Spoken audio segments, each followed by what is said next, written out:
బలహీన వర్గాలు, మైనారిటీలు, మహిళలు ఎవరైనా అక్కడికి వెళ్ళి మా సమస్య ఉన్నది అనంటే ఈ ప్రభుత్వం వినడానికి సిద్ధంగా ఉన్నది అని చెప్పి ఈ తెలంగాణ ప్రజలకు స్వేచ్ఛనిచ్చిన ప్రభుత్వం, ప్రజా ప్రభుత్వం, ప్రజలెన్నుకున్న ప్రభుత్వం ఈరోజు ఇక్కడ ఉన్నది.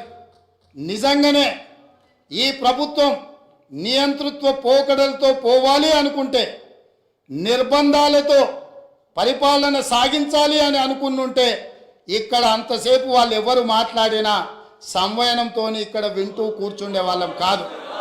ఆనాడు 2014 తెలంగాణ రాష్ట్రంలో తెలంగాణ ప్రభుత్వం ఏర్పడిన తర్వాత జరిగిన చర్చలలో మేమందరం సభ్యులుగా ఇక్కడ నిలబడి సమస్యల మీద మాట్లాడినప్పుడు మార్షల్స్ను పెట్టి గొర్రెలను ఈడ్చినట్టు ఈడ్చి బజార్లో పడేసి ప్రజాస్వామ్యాన్ని కూని ఇక్కడనే చేసిన వాళ్ళు ఇవాళ అక్కడ కూర్చున్నారు. వాళ్ళలాక మేము కాదు.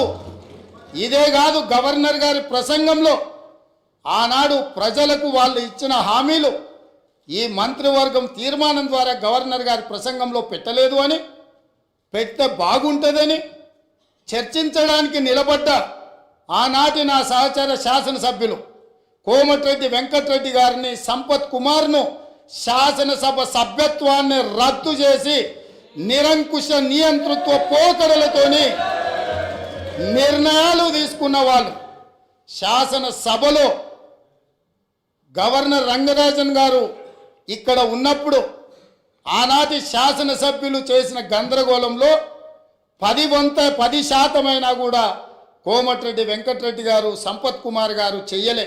కూర్చున్న సీట్ల నుంచి లేచి నిలబడి నిరసన తెలిపినందుకు నిరంకుశత్వంగా 2 శాసనసభ సభ్యత్వాలు రద్దు చేసిన చీకటి రోజులు ఇక్కడనే జరిగినాయి. ఈ సంఘటనలు చరిత్ర మర్చిపోదు. ఈ సంఘటన తెలంగాణ శాసనసభ చరిత్రలో శాశ్వతంగా ఉంటుంది. ఆ సంగతిని కూడా నా మిత్రులకు నేను గుర్తు చేయదలుచుకున్నా.